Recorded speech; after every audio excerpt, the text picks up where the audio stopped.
Hello and welcome back to my YouTube channel. So as you already know that in the previous lecture we were able to complete our current electricity, and so in this lecture what we're gonna do is we're gonna move on to the next topic, that is your magnetic moving charges and magnetism. हम उसको cover करने वाले हैं, ठीक है. So now before we start with this chapter, let's just quickly look at the syllabus कि हम किस चीज से deal कर रहे हैं. So when we look at the syllabus हम देख पा रहे हैं कि this syllabus in itself is a very huge syllabus, ठीक है. So I'm not gonna give you some kind of false hope, और मैं आपको ये बात बिल्कुल ब्लंट होकर बताना चाहता हूँ that we won't be able to complete this syllabus in one video और rather even in two videos, ठीक है. एक या दो वीडियोस में आपका पूरा सिलेबस कवर नहीं होगा. This topic is gonna take some time, ठीक है. So please hold on to your seats, ठीक है. आपको चीज को समझना पड़ेगा. You have to be very careful with this topic because this is one of the most important topics for your NEET preparation, ठीक है. सो जस्ट बिकॉज आप पैनिक ना करें, let me tell you one thing that we are planning, that we are targeting 15th of Jan. We are planning 15th of Jan. We are targeting 15th of Jan as a date when we will be able to complete our complete physics syllabus for NEET. ठीक है. जो लोग नए जुड़े हैं please आप बहुत ध्यान से सुनिएगा कि आफ्टर 15th of Jan अगर हमारा सिलेबस कवर हो जाता है, because we are targeting 15th of Jan, we'll be starting with an MCQ series जिसमें हम क्या करने वाले हैं, जिसमें हमने सिर्फ और सिर्फ क्वेश्चंस को ही कवर करना है. Through questions we will be हम उस डील करेंगे क्वेश्चंस को. we'll practice as many questions as possible after 15th of Jan in our MCQ series, जिसमें हम ये देखेंगे कि हमें कहाँ किन टॉपिक्स में दिक्कत है. And if you feel like कोई आपको टॉपिक आप फिर से पढ़ना चाहते हो तो 15th of Jan क्या था मुझे बता दीजिएगा. After we start the MCQ series मैं आपको वो टॉपिक्स पे करवा दूंगा, ठीक है. सो ऑन दैट नोट हम देख पा रहे हैं कि we have to go from Biot-Savart's law up to effects of temperature and magnetic properties का बात करने वाले, ठीक है. ये चीजें हमें कवर करनी है. So without wasting any more time let's just start with the first topic, that is your magnetic field. The first topic जो आज हम करने वाले हैं दैट इज मैग्नेटिक फील्ड. सी, जब हमने क्या किया था, जब हमने ग्रेविटेशन को शुरू किया था तब मैंने आपको एक बात कही थी कि the concepts are same. Concepts जो होते हैं फिजिक्स में सेम रहता है, because if you know gravitational field you have a great understanding of electric field. अगर आपको इलेक्ट्रिक फील्ड आती है देन मैग्नेटिक फील्ड आपको वो भी आती है, ठीक है. On that note let's just try and define what is the magnetic field. तो मैग्नेटिक फील्ड को हम डिफाइन करते हैं. तो magnetic field is nothing but the space, it is nothing but the space around a conductor. It is nothing but a space around a conductor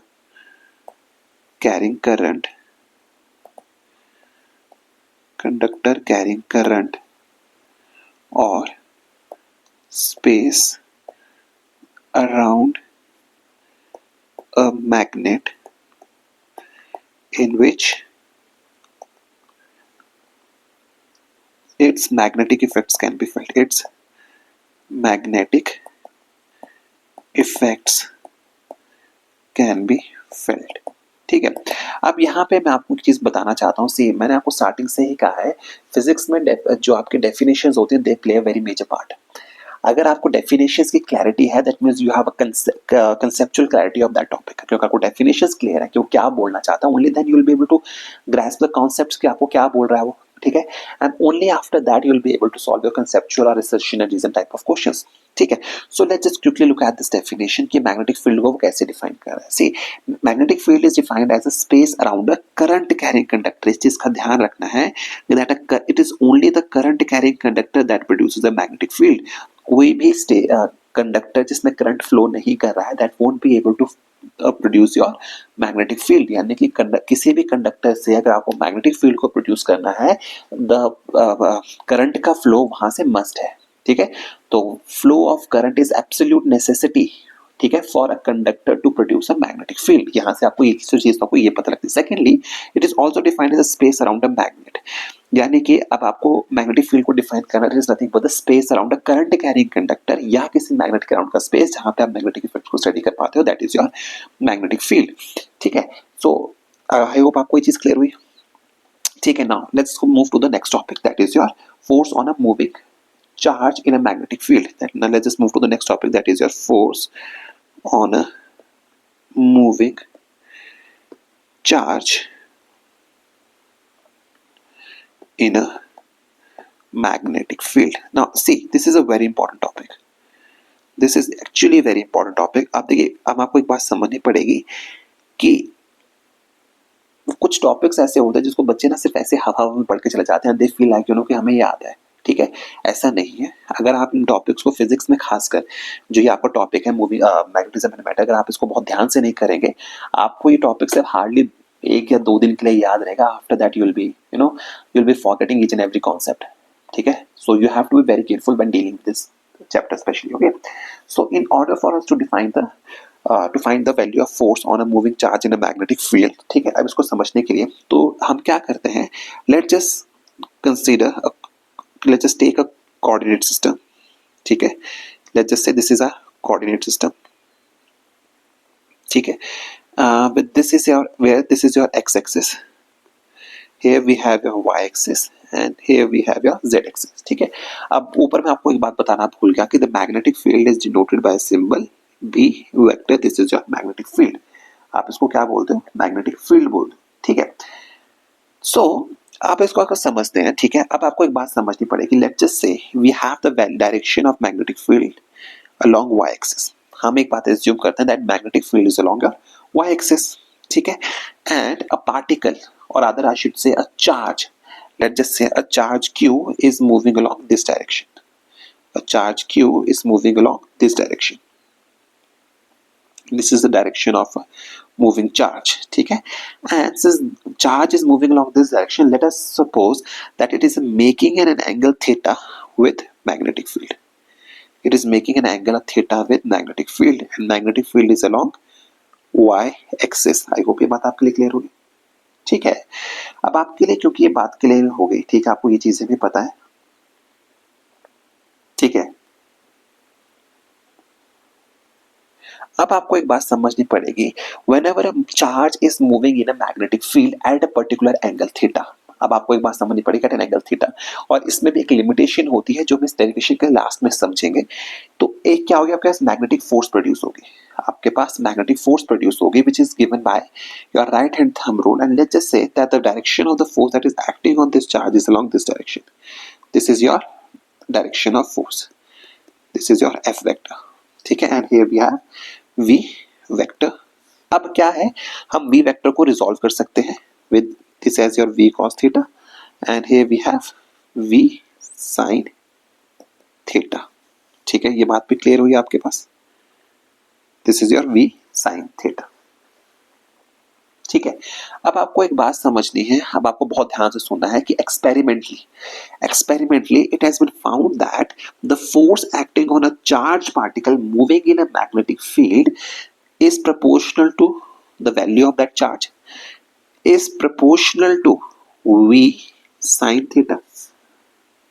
ठीक है, and F is proportional to magnetic field. अब आपको यहाँ पे किसका ध्यान रखना है, आपको ये चीज यहाँ पे जो मेन चीज आपको समझनी है that is F is proportional to V sin theta, और यहाँ पे आपको समझना है कि V sin theta is what V sin theta आपका क्या है, इज प्रोपोर्शनल टू द, आपको समझना है V sin theta is the component of velocity, is component of velocity acting perpendicular to direction of magnetic field. इस चीज का आपको ध्यान रखना है कि जो force acting on a moving charge particle होती है, on a moving charge particle in a magnetic field, उसमें आपको ध्यान रखना है कि F जो होता है वो प्रोपोर्शनल होता है V sin थीटा के, फिर V sin theta is nothing but the component of velocity that is perpendicular to magnetic field. Paper में आपसे ये पूछेगा the force on a moving charge particle is proportional to the component of velocity along the parallel direction to the magnetic field. तो ये statement गलत है, because the force acting on a charged particle is proportional to the component of velocity that is perpendicular to magnetic field. ठीक है, इस चीज का आपको ध्यान रखना है। ठीक है, सो अगर हम इन सब चीजों को कंबाइन कर लें, we get the relationship as F is equal to, और other F is proportional to, हमें एक रिलेशन देखने को मिलता है that is where F is proportional to Q B V sin theta। हम इसको इस फॉर्म में लिख सकते हैं, and let's just say we introduce a constant k, F is equal to k Q V sin theta. ठीक है, अब आपको ये बात भी समझनी पड़ेगी, द वैल्यू ऑफ k है, the value of k is equal to 1, so what we get the result, हमारा जो रिजल्ट है, फाइनल रिजल्ट हमें पास देखने को मिलता है, that is Q V B sine theta. ठीक है, so this result can be modified.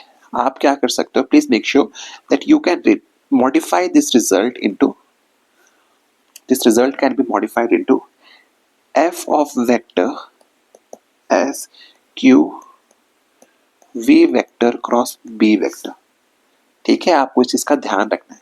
और रादर अगर इसको सिंपल वेक्टर फॉर्म में लिखें तो f vector will be equal to q v vector cross b vector.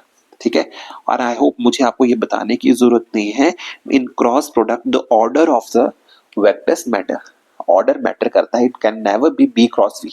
और ऐसा क्यों है, अगर आपको नहीं पता है तो आप प्लीज वेक्टर्स वाले वीडियो को जाके एक बार वापस देखिएगा।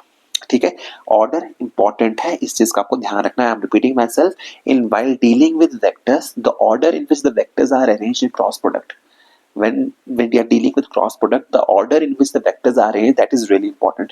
So in this result it can never be f is equal to q b cross b, ये result कभी नहीं हो सकता। The correct result is f is equal to q b cross b vector। ठीक है, so this force, okay, ये जो force है, the force on a moving charge particle in a magnetic field, this force is known by another name। ठीक है, और इस force पे दूसरे नाम से भी जानते हैं। ठीक है, इसको समझना पड़ेगा। This is known as magnetic Lorentz force, magnetic Lorentz force. ठीक है, आपको तो इस चीज का ध्यान रखना है। प्लीज रिमेंबर दिस थिंग कि magnetic Lorentz force is nothing but F is equal to q v cross B vector. So this is a very important result. ठीक है, अब यहाँ पे आपको एक चीज का और ध्यान रखना है, since here we are dealing with a cross product, here we are dealing with the cross product, so remember this thing, the direction of f vector, the direction of f vector is given by right hand thumb rule। ठीक है, अब मैं आपको यहाँ पे एक चीज और बताना चाहता हूँ, प्लीज आपको ये चीज का ध्यान रखना है कि direction of force is given by right hand thumb rule. ठीक है, अब मैं आपको ये बात बताना चाहता हूँ कि द मोमेंट जब हम इसके क्वेश्चंस की प्रैक्टिस करेंगे, प्लीज मेक श्योर आप उन क्वेश्चंस को बहुत ध्यान से सीखिएगा, बिकॉज व्हेन हम उन क्वेश्चन को सीखेंगे, हम राइट हैंड थंब रूल लगाना मुझे पसंद नहीं है। I never prefer to go with right hand thumb rule और Fleming's left hand rule, because मुझे वेक्टर्स की नॉलेज है, so I always prefer to go with the vectors. ठीक है, बिकॉज अगर मुझे वेक्टर्स पता है तो मैं इसकी direction without right hand thumb rule भी मैं इसको निकाल सकता हूँ। ठीक है, बिकॉज आपको एक चीज का यहाँ पे एक चीज का ध्यान रखना है कि when we dealt with vectors, जब हमने राइट हैंड थंब रूल लगाया था, हमें याद था कि अगर आपके पास आई जे के है, so if I am moving from i to j, I get answer in k with a positive sign if this is the direction. अगर मैं एंटी क्लॉकवाइज डायरेक्शन में मूव कर रहा हूं तो मुझे पॉजिटिव साइन मिलेगा, and if I am moving in a clockwise direction in this diagram, and if I am moving in the clockwise direction, I will get the result in a negative quantities. ठीक है, ये चीज आपको ध्यान रखना है। ठीक है, सो ये चीजें आपके पास यहाँ से हो जाती हैं। ठीक है, now let's just look at the special cases, let's just look at the special cases. What are the special cases? ठीक है, see the special cases are, so let's just say what will happen, see we know that f is equal to qv cross b sin theta, or I should say f is equal to qvb sin theta। ठीक है, so what will happen if theta is equal to 0 degrees or 180 degrees? ठीक है, तब क्या होगा? So remember this thing, when theta is equal to 0 or 180 degrees, then in that case f is equal to 0, यानी कि net force experience by a moving charge particle in a magnetic field is 0 when theta is 0। और theta किसके बीच का angle है? Theta is an angle between velocity and magnetic field. This means that if the charge particle is moving in a parallel और anti parallel direction, ठीक है, तो आपको ये रिजल्ट, क्या रिजल्ट, आप इस रिजल्ट से क्या एनालिसिस कर सकते हो? ठीक है, it means that when we are moving in a direction that is parallel to magnetic field और anti parallel to magnetic field, तो आपके पास क्या रिजल्ट देखने को मिलता है?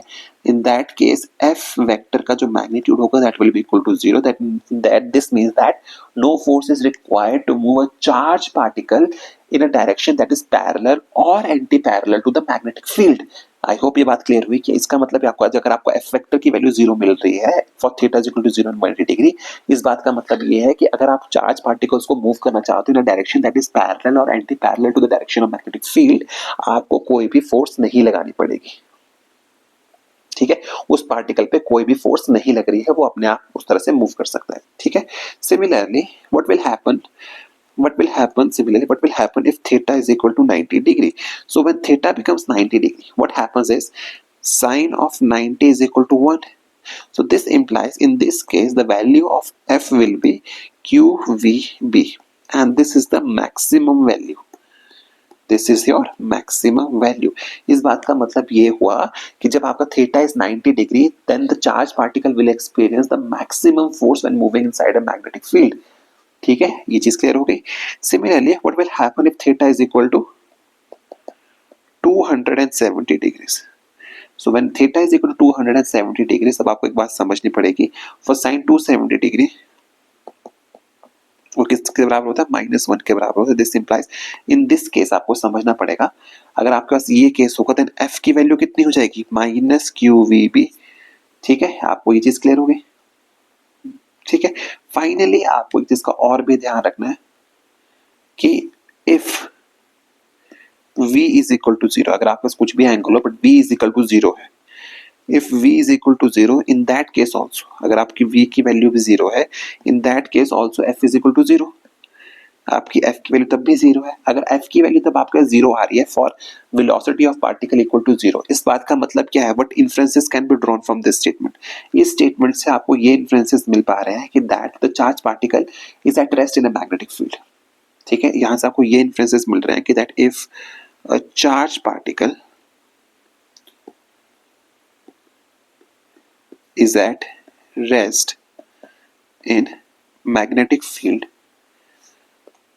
it experiences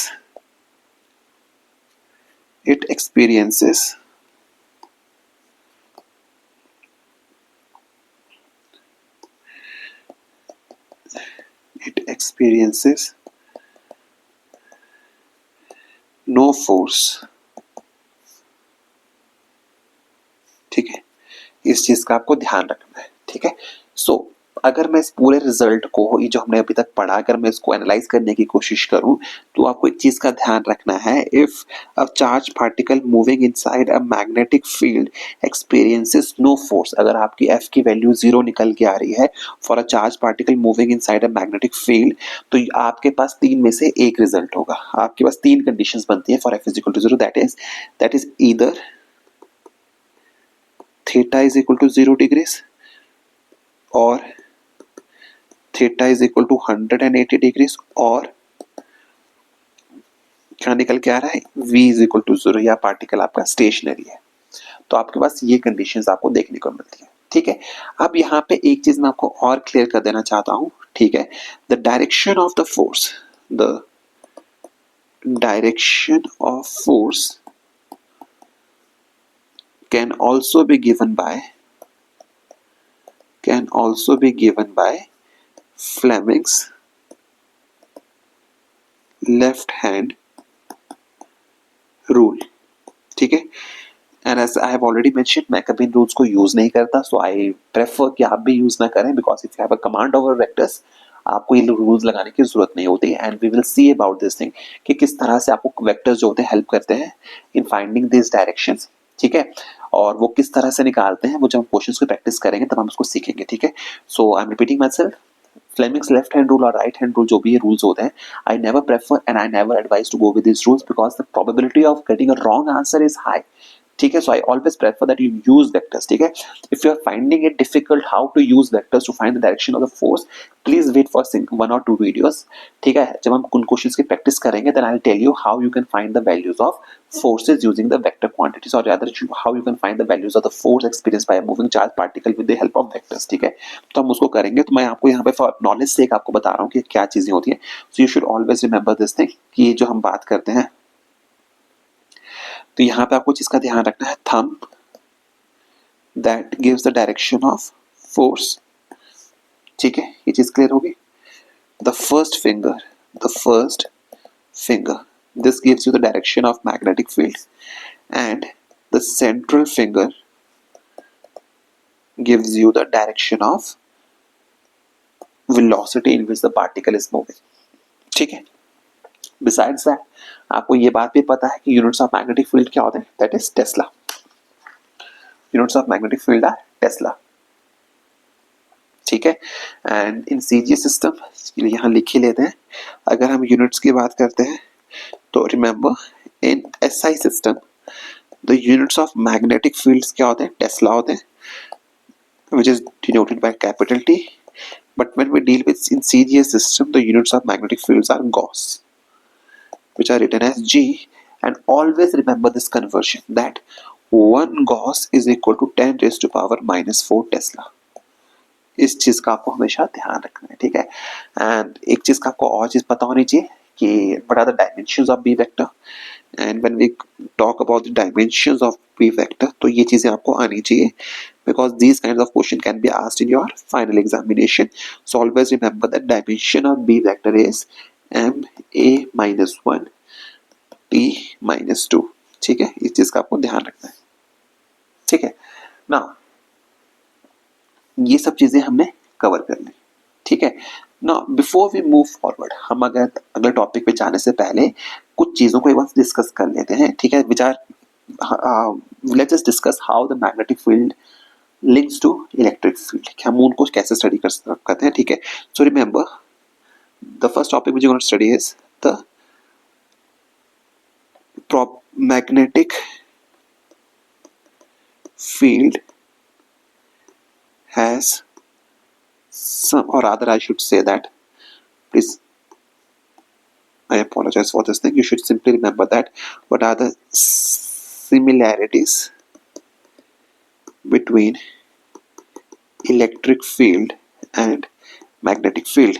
पहले एक जरा सा हम इनको स्टडी कर लेते हैं बिफोर मूविंग फॉरवर्ड कि what are the similarities between the electric field and the magnetic field. तो आपको यहाँ पे इन चीजों का ध्यान रखना है कि that both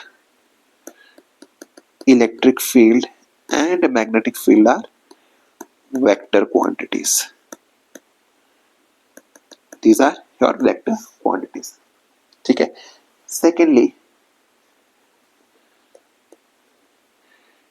magnetic field, secondly you should remember this thing that magnetic field can depend on time like electric field. ठीक है. Third, remember one thing, like say we know that E vector depends on epsilon, that is your permittivity, that is permittivity. ठीक है. On a similar note, your magnetic field depends on mu, that is permeability. ठीक है. ये बात भी हमें पता है. And both follow superposition principle. Both follow your superposition principle. ठीक है. आई होप ये बात आपके लिए क्लियर होगी. देखिए मैं आपको एक बात फिर से रिपीट करना चाहता हूँ. ये चीजें आपको ऐसी लगती हैं if you feel like you know these things are irrelevant for your examination, so I'm sorry to break your bubble. ठीक है. आपको एक चीज को समझना पड़ेगा, ये चीजें irrelevant नहीं है because when questions are asked from this topic, ठीक है, अगर आपको इनके कॉन्सेप्ट्स की क्लैरिटी नहीं है, when the questions are asked from this topic and if you don't have the conceptual clarity कि what are the similarities and dissimilarities between electric and magnetic field, there are more than 90% chances that you will get your answer wrong. आपका answer गलत आएगा. इस बात को मैं आपको 90% sure होकर बताता हूँ बिकॉज तुक्का ही होगा अगर आपको जब नॉलेज ही नहीं है but still you are getting a right answer, that means you are bluffing in examination. ठीक है. So इस चीज का ध्यान रखना, we don't bluff in physics. If you bluff your answers, if you will आप तुक्का मार के आएंगे पेपर में, I am telling you more than 95 to 98% chances है कि आप पेपर में गलत करके आओगे.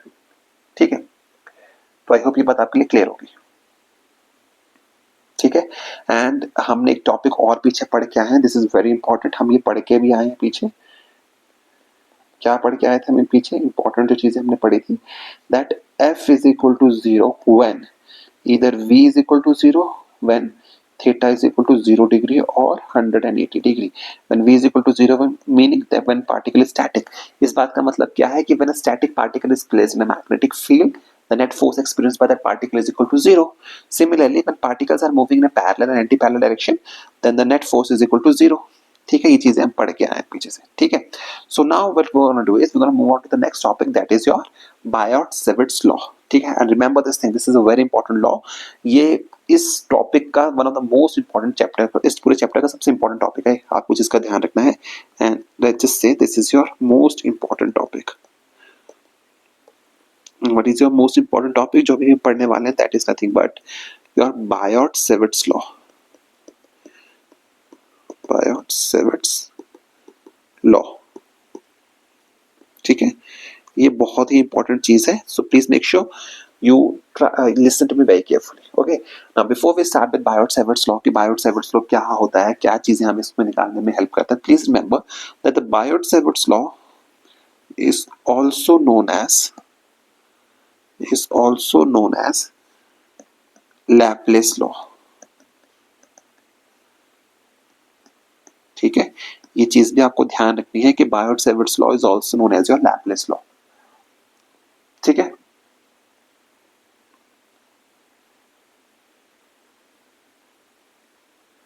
Now, let's just try to understand what is your Biot-Savart's law. ठीक है, so remember this thing, your Biot-Savart's law जो होता है वो deals with magnetic field. This law deals with the magnetic field or magnetic induction due to a current element, due to a small current element. And again I'm repeating myself, definitions are important. Why? Let's just look at this definition. आपको समझना है कि this Biot-Savart's law deals with your magnetic field and magnetic induction. किसके वजह से? Due to a small current element, due to your small current not animal but element. ठीक है, क्या है? Let's just say in the final examination the examiner says कि the Biot-Savart's law is a law which आपको ऐसे बोल सकता है कि which among the following statements regarding the Biot-Savart's law are wrong. In that statement, in one of the statements would be that the Biot-Savart's law deals with the magnetic field or magnetic induction due to a large current element. So that statement is wrong because the Biot-Savart's law deals with the small current element. वो current element से deal करता है. ठीक है, वो आपको statement ये भी बोल सकता है कि the Biot-Savart's law deals with the charge. नहीं, Biot-Savart's law does not deal with the charge but rather it deals with your current element. ठीक है, इस चीज का आपको ध्यान रखना है. ठीक है, so now let's just try and understand what is your Biot-Savart's law. हम उसको थोड़ा समझने की कोशिश करते हैं कि what is your Biot-Savart's law. ठीक है, सो लेट्स जस्ट से Biot-Savart's law को समझते हैं कि Biot-Savart's law क्या था. Now before we move forward again, I'm so sorry about this thing. आपको ये समझना पड़ेगा कि what is your current element. The current element is nothing but the small part of any conductor. It is nothing but the small part of current carrying conductor. Current carrying conductor. Please ये छोटी-छोटी चीजें हैं, इन चीजों का ध्यान रखिएगा. ठीक है, now let's just try and understand what does the Biot-Savart's law says. ठीक है, so let's just say we have a conductor xy. Let's just say we have a conductor x and y. ठीक है, and let us consider a very small element of this conductor, that is length AB. Let's just consider this part of the conductor, and this part is your A into B, and this conductor and this part of the conductor has length dl. This part of the conductor has length dl, and this is the direction of the current that is flowing inside the this is the direction of current flowing inside the conductor. ठीक है, ये बात होगी. And let us suppose I'm so sorry about this thing, just a minute. let's just say this is your DL. Okay, now let's just suppose this is the point P. This is your point P. ठीक है, which is situated at a distance R. ठीक है, इस current element को थोड़ा सा हम और छोटा कर लेंगे. ठीक है, this is at a distance R, making an angle theta. ठीक है, from your current element. Now remember one thing, dl तो आपकी लेंथ थी. The current element is given by the term idl. ये चीज मैं आपके लिए हाईलाइट कर देता हूं. idl is nothing but your, this is your current element. This is your current element. dl simply क्या होती है? dl simply represents your length, but when I multiply this length dl with current, this small length with current, I get the current element. What we get? We get the current element. So remember one more thing. Please remember this thing. If let's just say we have a conductor xy and we take a very small part of that conductor which is represented by AB. Here, this very small part of the conductor which has length dl, which is represented by the AB in this figure. So when we multiply this dl, this length dl with current that is flowing through that part, we get what is known as your current element. हमें जो part मिलता है उसे हम क्या बोलते हो? Current element बोलते हो. और आपको यहाँ पे एक चीज का ध्यान रखना है. Please make sure you remember this thing. ठीक है, you should always remember this thing that the current element, you should always remember this thing that the current element, this is our vector quantity. Current element is a vector quantity. इस चीज को कभी भी मत भूलिएगा, that the current element is your vector quantity. Please make sure आपको इस चीज का ध्यान रखना है. I'm repeating myself once again. When I multiply this current, this length of small length of the current, sorry, this conductor which we are considering, which we are using for our derivation, when I multiply this small length of the conductor with the amount of the current that is flowing through the conductor, तब हमें क्या मिलता है? Current element मिलता है. IDL vector is your current element and this IDL vector is a vector quantity. आपको इसको समझना है. And the direction of this IDL vector, remember the direction of this IDL vector is tangent, is tangent to the element and is acting in the direction of current flow in conductor. इस चीज का आपको हमेशा ध्यान रखना है कि ideal vector is a vector quantity and the direction is given as a tangent, and this tangent is always pointing in the direction of the current that is flowing through the conductor. ठीक है, इस चीज का आपको ध्यान रखना है. ठीक है, so let's just move back to our problem जहां पे हम कंसीडर कर रहे थे कि conductor, we took a conductor xy और उस कंडक्टर xy में हमने क्या किया? एक small element left length dl उठाया, जिसको जब हमने करंट I से मल्टीप्लाई किया, we get the current element and we took a point P which is located at distance r vector, which is at a distance r vector from this current element. ठीक है, सो अब हम क्या करेंगे? अब आपको चीज समझनी पड़ेगी. And this theta is your angle between dl vector and ir vector, theta. And here remember that theta, it is an angle between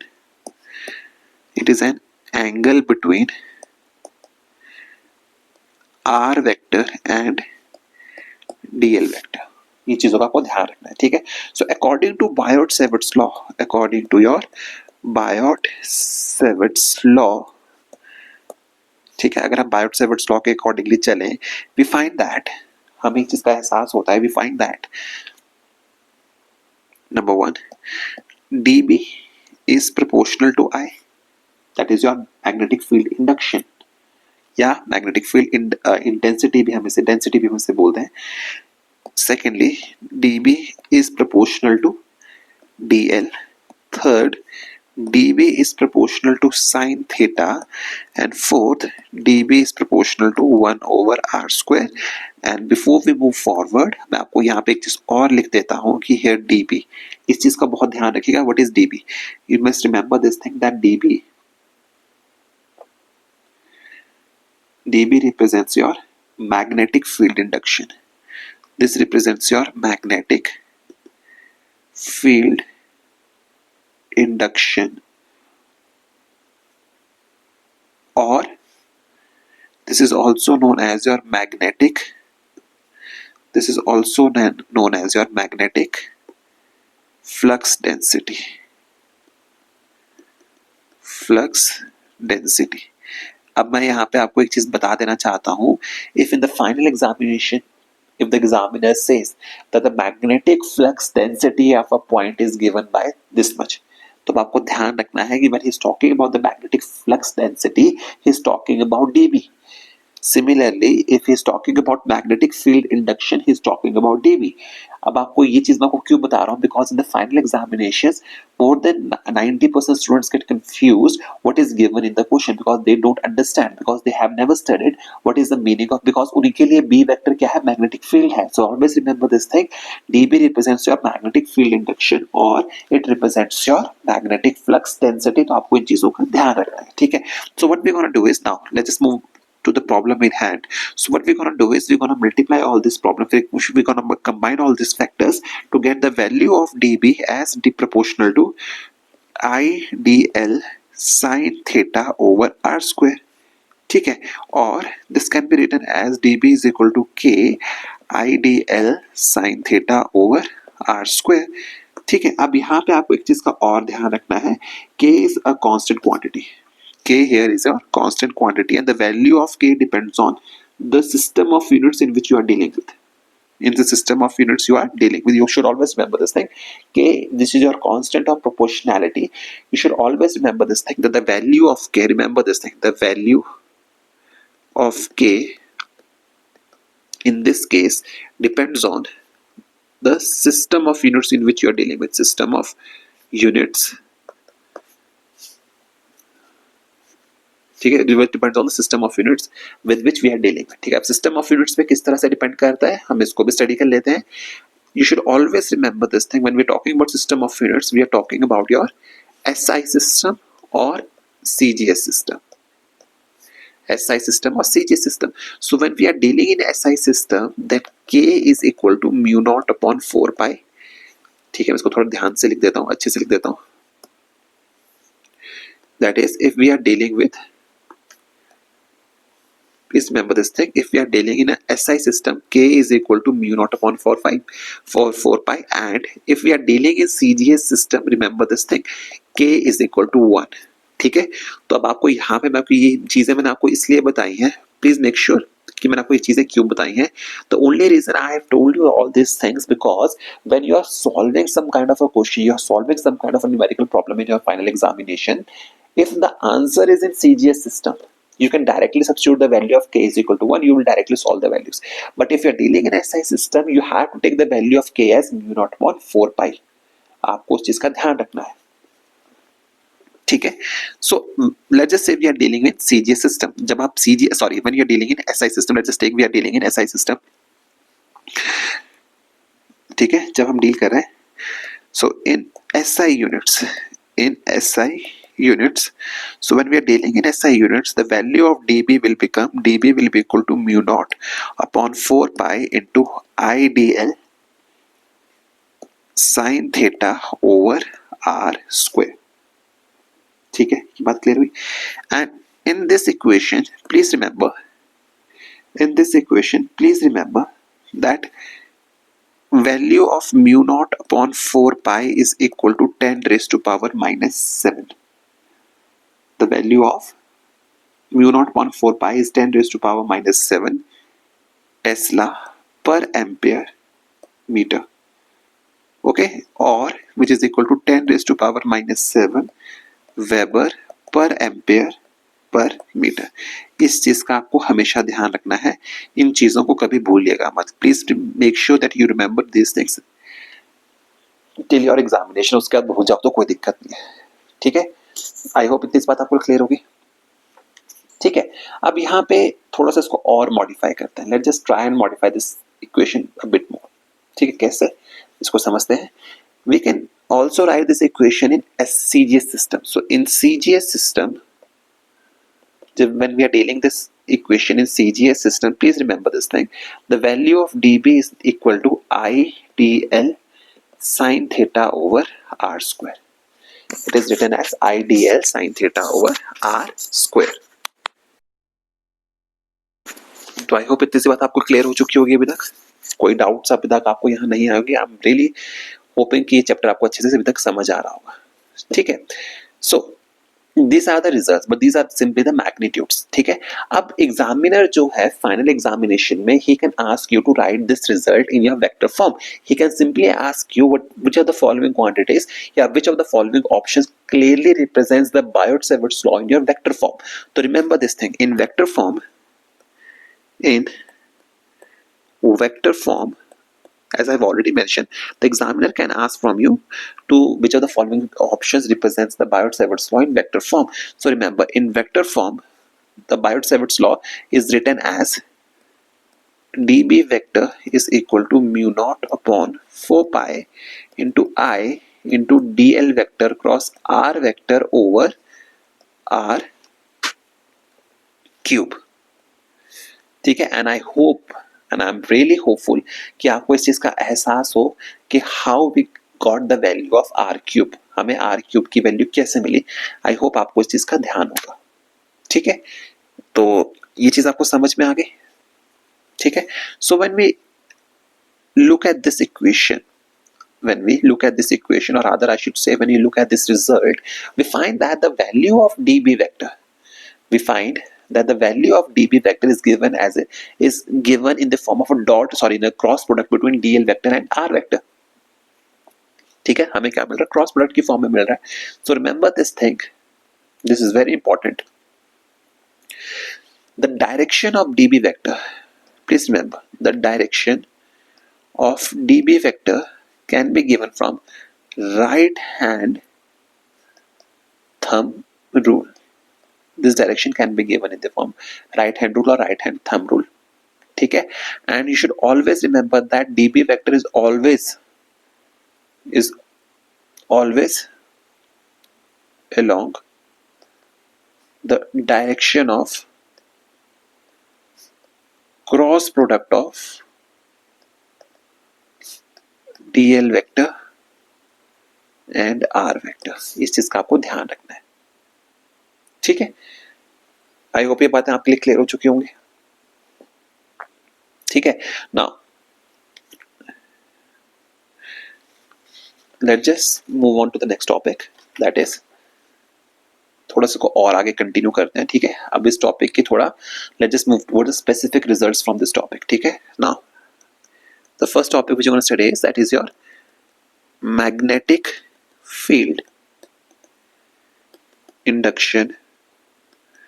magnetic field induction at point P due to current through entire wire. ठीक है. अभी तक हमने क्या किया था, till now we were dealing only with your small element of the wire. ठीक है. हमने dl लेंथ किया था. So what we're going to do is now we're going to find the magnetic field due to the entire length of the wire. अब entire length of the wire को हमें निकालना है. So what we're going to do, हम इसको integrate करेंगे. So current element, so the value of the magnetic field induction due to the entire wire is given by the integration of mu naught upon 4 pi into I dl vector cross r vector over r cube. Or this same result can be written in a different form, that is B vector is equal to integral of mu naught upon 4 pi into I dl sin theta over r square. हम इसको इस form में भी यहाँ से निकाल सकते हैं. ठीक है. इन चीजों का आपको रिजल्ट्स का ध्यान रखना है. ठीक है. Now let's just move on to the next result जो आपके लिए इंपॉर्टेंट है, that is your magnetic Biot-Savart's law in terms of current density. Biot-Savart's law in terms of current density. In terms of current density J. Please remember the current density is represented by as a J, and you should always remember this thing, that the current density itself is a vector quantity, ये हम पिछले topic में करके आए हैं, ठीक है. We have studied this thing in our previous topic, ठीक है. So when we talk about the current Biot-Savart law in terms of current density, we know that the value of dB vector is given by mu naught upon 4 pi into sorry, we won't be using integration sign, हम यहाँ पे इसको direct results को लिख रहे हैं, that is equal to mu naught upon 4 pi into j cross r vector over r cube into dv, ठीक है. इस चीज का भी आपको ध्यान रखना है. This is very important result and let's see how ये रिजल्ट आपके पास आया कैसे. Let's just try to understand कि ये रिजल्ट आपके पास आया कैसे. See, we know that j is equal to I over a. This is a result which we have learned in our previous chapter. अगर आपको नहीं भी याद है तो यहाँ पे याद रखिए, the current density is equal to j is equal to I over a, the amount of current flowing per unit area. So let's just say we multiply this equation by dl on both in the numerator and denominator. So what we're going to get is as IDL over V, because area into length is your volume. So this is going to be dV, ठीक है. So this is how we got this result. Ideal value, the value of ideal is equal to J into dV, और हमने उस result को वहां लिखा. तो उस तरह से आपके पास यहाँ से ये रिजल्ट निकल के आ गया, ठीक है. Where J is your current density and dV is your volume element, ठीक है. ये बातें क्लियर होगी. Again, now let's just move on to the next result, that is Biot-Savart's law. Biot-Savart's law in terms of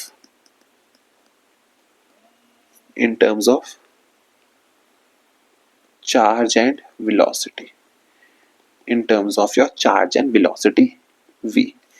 अब थोड़ा इसको भी हम समझ लेते हैं, ठीक है. सो इस रिजल्ट को अगर हम यहाँ पे लिखते हैं तो आपको ये भी चीज पता होनी चाहिए कि the Biot-Savart's law in terms of charge and velocity is written as dB is equal to mu naught upon 4 pi q into v vector cross r vector over r cube, ठीक है. And how we are able to write this result, ये हम क्यों लिख पा रहे हैं, because हमें ये पता है कि आइडियल वेक्टर जो होता है उसको हम लिख सकते हैं as q over dt into dl vector. I hope ये बात आपको समझ है, because I is equal to q by charge per unit time, ठीक है. So this result can be written as q into dl vector over dt. ये बात भी आपके लिए क्लियर हुई होगी. And dl by dt is nothing but velocity which is equal to q into v. तो इन चीजों का आपको हमेशा ध्यान रखना है कि आप ये चीजें किस तरह से डिराइव कर पा रहे हो, ठीक है. और ये रिजल्ट भी आपके लिए इंपॉर्टेंट है, तो इन चीजों का आपको ध्यान रखना है, ठीक है. नाउ आगे बढ़ते हैं, थोड़ा इस टॉपिक को और लिखते हैं, ठीक है. नाउ थोड़ा और डिटेल में इसको समझते हैं. नाउ नेक्स्ट टॉपिक और next formula rather I should say which we gonna learn here is that the Biot-Savart's law, Biot-Savart's law in terms of magnetizing force, in terms of magnetizing force or magnetizing intensity, or magnetizing intensity, that is your H vector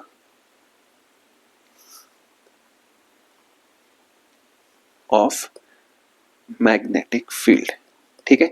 now before I move on to the इस topic के जो हम अभी derivation के formula को जो भी हम लिखने वाले हैं, मैं आपको यहाँ पे एक चीज बता देना चाहता हूँ that these two words, that is your magnetising force and magnetising intensity, these are your new words.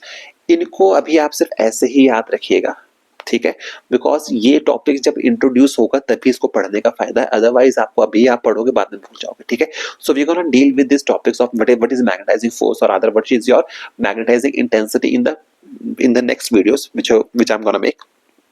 Till now you just remember this direct formula, okay. That is dH vector is equal to dB vector over mu naught, which is equal to 1 over 4 pi I dl vector cross r vector over r cube, which is equal to 1 over 4 pi into I dl vector into r unit vector over r square, ठीक है. And in terms of magnitude, this can be written as 1 over 4 pi into I dl sin theta over r square. ठीक है, इन चीजों का आपने ध्यान रखना है, इन चीजों को बहुत ही अच्छे से आपको मैनेज करना है. You should be very careful with these formulas, because you have when you attempt a question in your NEET examination, आपको इस चीज का ध्यान रखना है what kind of quantity that has been given to you. अगर उसने बोला है मैग्नेटाइजिंग फोर्स या in examiner has given the word like magnetising intensity, then you should remember आपको B की वैल्यू गिवन नहीं है. The value which has been given to you is the value of H. ठीक है, I hope you are getting my point. मैं ये कहना चाहता हूँ कि एग्जामिनर ने अगर आपको वर्ड्स यूज किए हैं, एग्जामिनर दैट मैग्नेटाइजिंग फोर्स का वर्ड यूज किया है या मैग्नेटाइजिंग इंटेंसिटी यूज किया है, please don't confuse that with your value of magnetic field, that is B. ठीक है, आपको उससे कंफ्यूजन नहीं करना है, because when the examiner is saying talking about magnetising force और मैग्नेटाइजिंग इंटेंसिटी, आपको इस चीज का ध्यान रखना है the value which has been given to you in the question is of H, that is your magnetising force और magnetising intensity, but not of B. ठीक है, तो ये रिजल्ट आपको यहां से ध्यान रखना है. ठीक है, now let's just move on to the next topic, that is some important features of Biot Savart's law. What are the some important features of Biot Savart's law?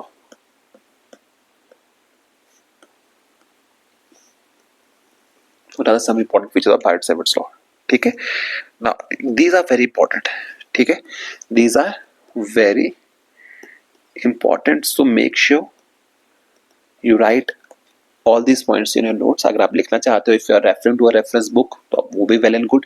Otherwise, अगर आपके पास रेफरेंस बुक को फॉलो नहीं कर रहे हो और आपकी डाटा आपके पास अवेलेबल नहीं है, तो आप प्लीज आप इन चीजों को लिख लीजिएगा, because these are very important. ठीक है, so what are the important points regarding Biot-Savart's law? The first point we should remember this thing is number one, that the Biot-Savart's law, that this law is valid for symmetrical charge distribution, sorry, symmetrical current distribution, symmetrical current distributions. ठीक है, अब आप पूछेंगे कि ये चीज important क्यों है? Because if in your examination the examiner can ask you which of the following statements regarding the Biot-Savart's law is correct. पहले स्टेटमेंट वो बोलेगा the Biot-Savart's law is applicable for all type of current distributions. तो ये statement सही है गलत है? This statement is wrong. Why? Because the Biot-Savart's law is only applicable for symmetrical current distributions. इस चीज का आपको ध्यान रखना है. ठीक है, now let's just move on to the next point. ठीक है, this law is valid for very small length of conductor. It's very small length of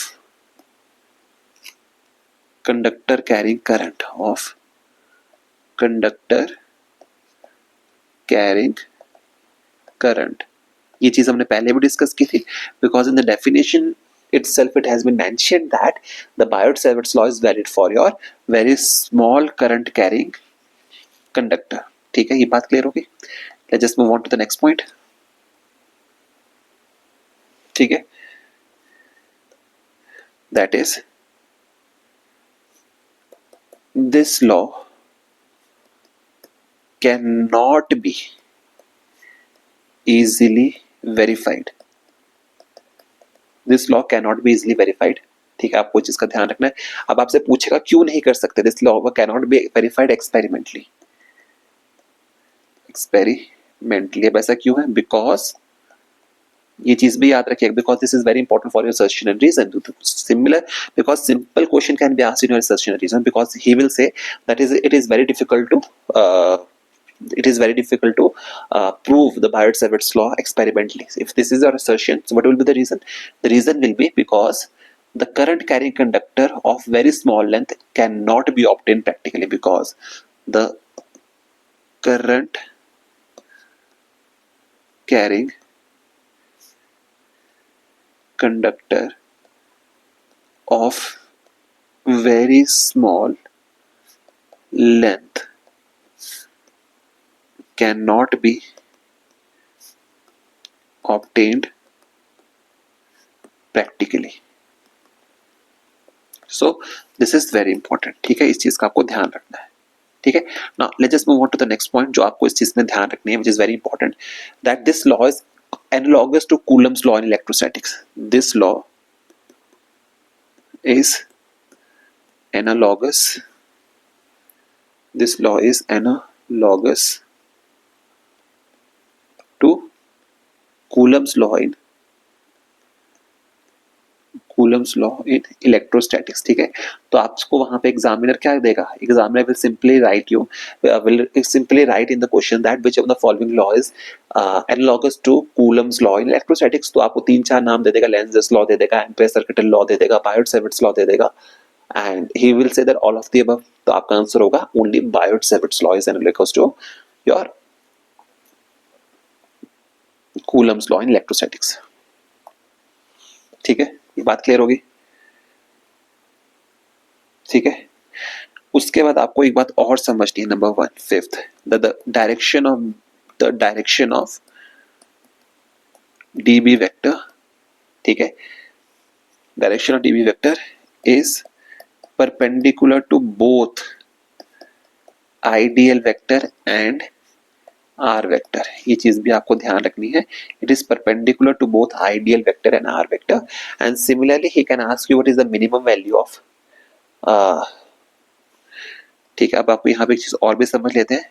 for theta is equal to 0 और 180, आपको इस चीज का ध्यान रखना है. For theta is equal to 0 और 180 डिग्री. ठीक है, that is along axis of conductor dB is equal to 0. And let me remind you one thing, this result is very important. आपको चीज का समझ तब आएगा जब हम इसके क्वेश्चंस को सॉल्व करेंगे. So I am telling you this result is very important. You have to be very careful about this thing. Okay, इस चीज को ध्यान रखना है. And for the maximum value theta is equal to 90 degree, dB will be maximum. ठीक है, these results are very important. Make sure you always remember these results. ठीक है, ये चीजें आपके पास क्लियर होगी. ठीक है, now let's just move on to the next topic, that is your. Before we move on to the next topic, see हमने क्या कहा कि this result is analogous to Coulomb's law. This result is analogous to Coulomb's law. हमने ये चीज कही. ठीक है, so before we move forward हम यहाँ पे एक चीज को और स्टडी कर लेते हैं कि what are the similarities and dissimilarities between the Biot Savart's law of the magnetic field and the Coulomb's law. ठीक है, so first we gonna study about the what are the similarities. What are similarities between Biot Savart's law and Coulomb's law. ठीक है, सबसे पहले हम इन चीजों को study कर लेते हैं. ठीक है, so what are the similarities and dissimilarities between the Biot Savart's law and Coulomb's law. The first thing which we are dealing with is the similarities. What are similarities? Number 1, these are very important. Remember these things. ठीक है, these are important. आप इन चीजों को skip मत कीजिएगा because conceptual questions आपके यहीं से बनता है. If you don't have the theoretical knowledge आप कंसेप्चुअल क्वेश्चंस कभी नहीं कर पाएंगे. Please mind my words. Okay, इस चीज का ध्यान रखना है. ठीक है, so when we are talking about the similarities of the Biot Savart's law and the Coulomb's law, the first similarity is number 1 that both these laws, that both the laws for fields are long range.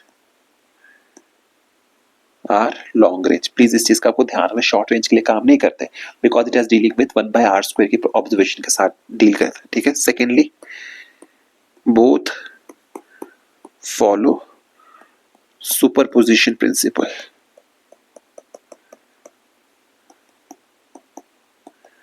ये चीज भी आपके लिए important है. ठीक है, third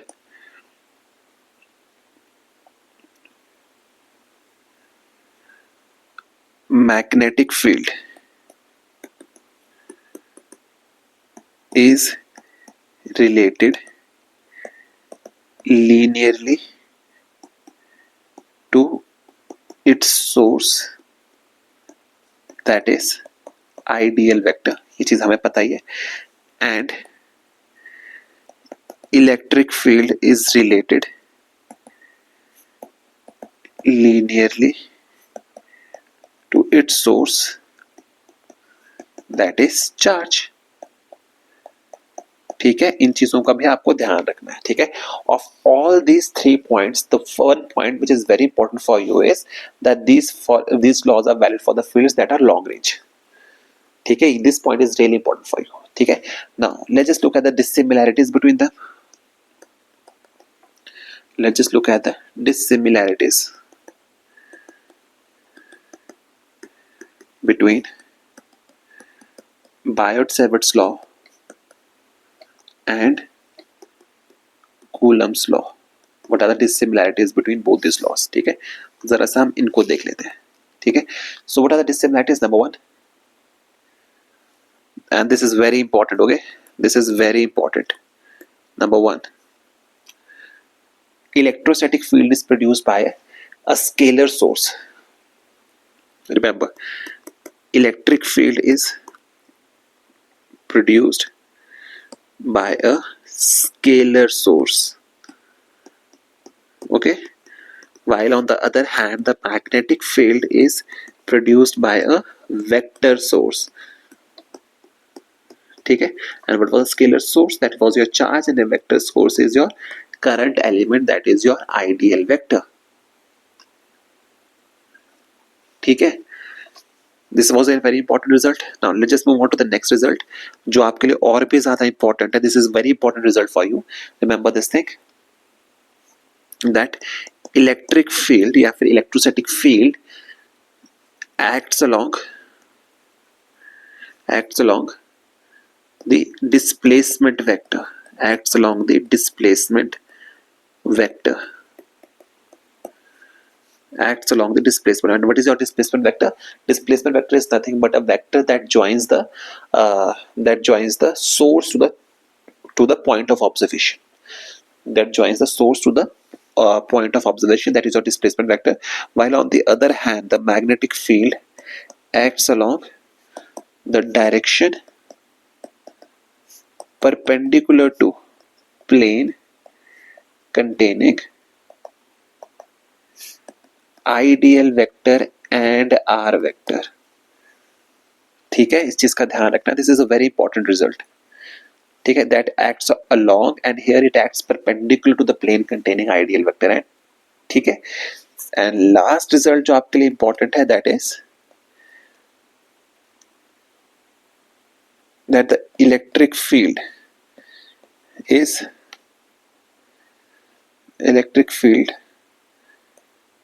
at a point due to a charge is independent of theta. इस चीज का ध्यान रखिएगा. ठीक है, while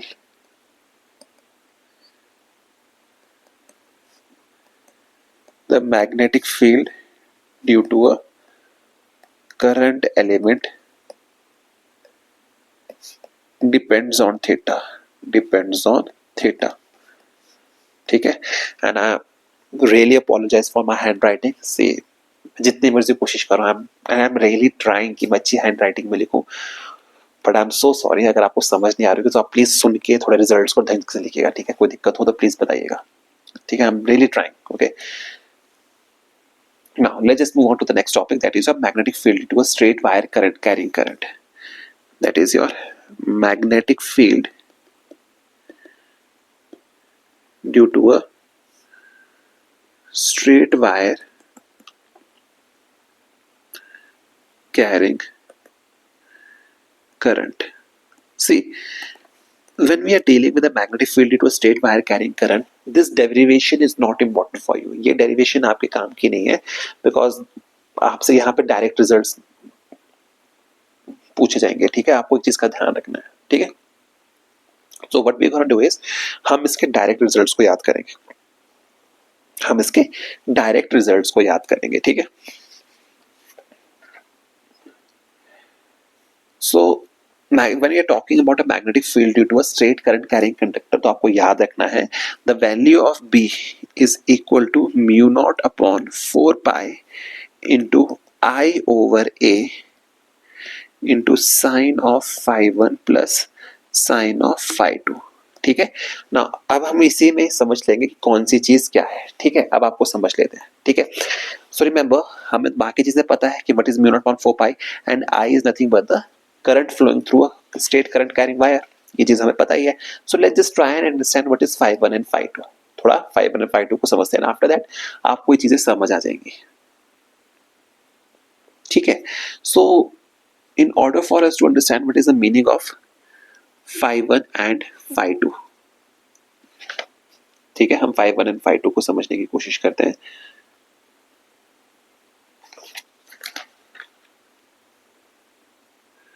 So remember, phi 1 is nothing but the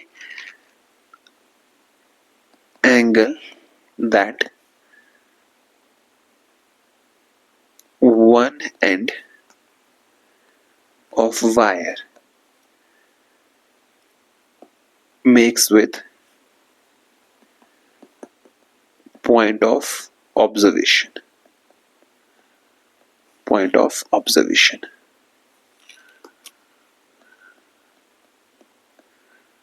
Okay, and phi 2 is nothing but the angle that other end makes with point of observation. इस result को आपको हमेशा याद रखना है, because if you no this result all the other results can be derived from this result only. So this is your parent result, आपको इस चीज का ध्यान रखना है and all the other results can be derived from your this parent result. किस तरह से डिराइव कर सकते हैं? सो लेट्स जस्ट से see how we can derive the other results from this single result. ठीक है, so what happens is number one, when conductor is of infinite length, when conductor is of infinite length, what happens when the conductor is of infinite length and point P, that is point of observation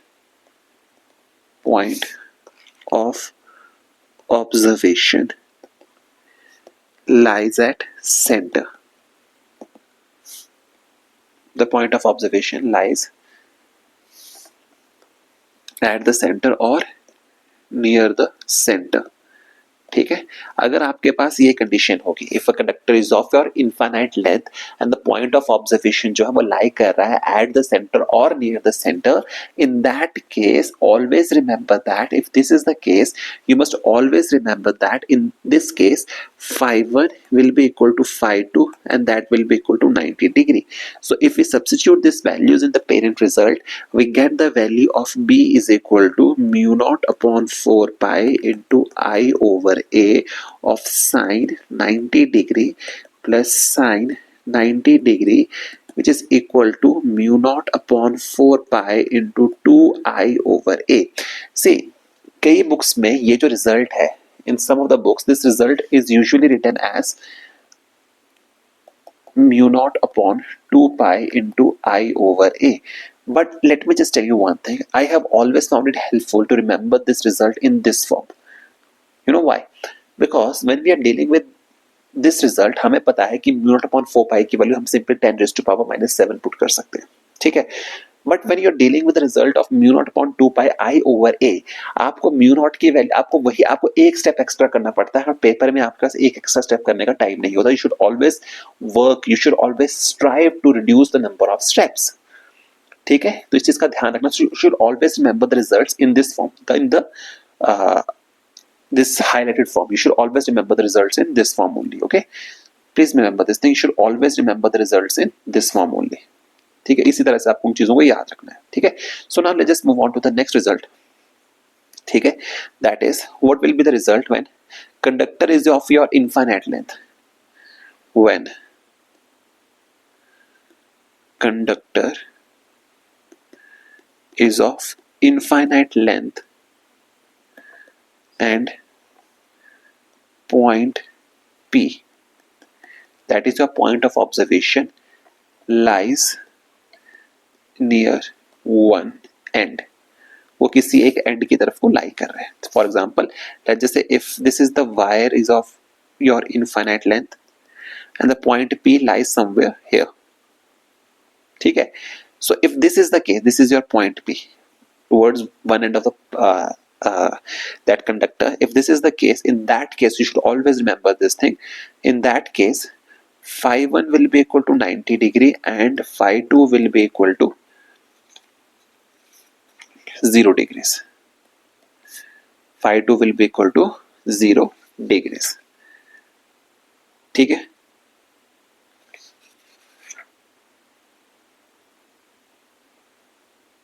ठीक है। अब पहली बात ये समझ लेते हैं कि ये phi 1 और phi 2 कौन से 0 डिग्रीज होंगे, ठीक है। So let's just say this is the length xy, I should से in this conductor is of since it is of infinite length, ठीक है। इसको थोड़ा समझ लेते हैं कि what is your angle phi 1 and what is your angle phi 2, ठीक है। इसको समझ लेते हैं। so let's just say here we have a conductor of infinite length and this is your x and this is y. Conductor is your infinite length and so let's just say this is your the point of observation, and here remember this thing, this is your angle phi 2, here we will be having phi 2 and here we will be having phi 1, ठीक है।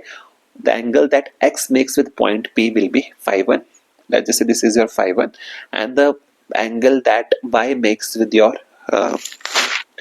point P will be your phi 2, ठीक है। ये चीज होगी। तो यहां से जब ये this is simple geometrical representation है, इसको ऐसा मत समझिएगा कि ऐसा इस तरह से दिखता है वो, ठीक है। Because when you are making an angle of 90 degree तो आपको 90 डिग्री का उस तरह से दिखना चाहिए, ठीक है। तो मैंने सिंपली आपको समझाने की कोशिश की। So if this is the case, the value of b is equal to mu naught upon 4 pi into I over a sin 90 degree plus sin 0 degrees, which gives the value of b as mu naught upon 4 pi into I over a, ठीक है। इस चीज का भी आपको ध्यान में रखना है। तो this is your result, please make sure आप इस रिजल्ट को अच्छे से कवर कर लें, याद कर लें, ठीक है। Now let's just move on to the next result, that is your next derivation part में जो का नेक्स्ट रिजल्ट आप इससे निकाल सकते हो, that is if conductor is of,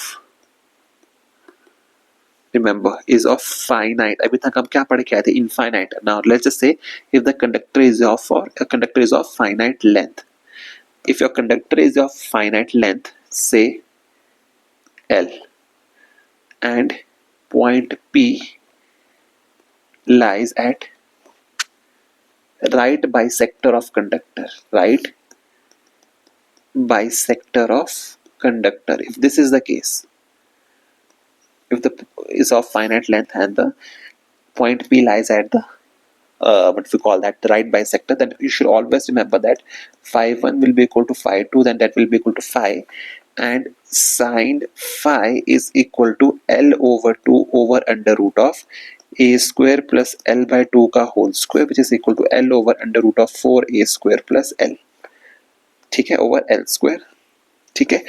this implies that b is equal to mu naught upon 4 pi into 2i over a into l over under root of 4a square plus l square, ठीक है। ये चीज भी आपके काम की है, तो इस चीज का भी आपको ध्यान रखना है। You should always remember this your direct result, this is your direct result, इस चीज को आपको हमेशा अच्छे से याद रखना है, ठीक है। इस रिजल्ट में मैं आपको एक चीज और बता देना चाहता हूं कि what is the value of A क्या है, ठीक है। एल तो आपको पता लगा is the length of the conductor, ठीक है। एंड रिमेंबर दिस ए, ये हम ऊपर से भी पढ़ते आ रहे हैं, तो हम ए को एक बार डिफाइन कर देते हैं कि A is nothing but, remember A is nothing but, what is A is the distance of, this is nothing but the distance of point of observation, point of observation from the wire. Meaning अगर आपके पास ये wire है, this is your point P and this is your एक point of observation से कितने distance पे आप हो, that is your value of A, ठीक है। आई होप इतने से रिजल्ट्स आपको याद हो गए, ठीक है। एंड अगेन यहाँ पे मैं आपको एक फिर से बोल देता हूँ कि the direction of magnetic field, the direction of magnetic field is given by Maxwell's corkscrew rule और right hand thumb rule। ठीक है, नाम से कंफ्यूजन नहीं लेना है, दोनों एक ही चीजें हैं। ठीक है, तो आई होप आपको इतनी सी चीजें आपको याद हो चुकी होंगी, इतने से रिजल्ट्स आपको याद हो चुके होंगे। ठीक है, सो इसी के साथ हम आज का लेक्चर यहाँ पे खत्म करते हैं। आई होप आपको आज का लेक्चर पसंद आया होगा।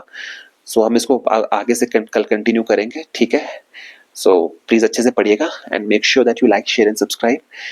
कुछ भी डाउट्स होंगे please right those doubts in the comment section, मैं पक्का क्लियर करने की कोशिश करूंगा। एंड विद दिस नोट आज का लेक्चर हम खत्म करते हैं। थैंक यू सो मच, बाकी हम आपसे कल मिलेंगे। Bye bye, take care and best of luck.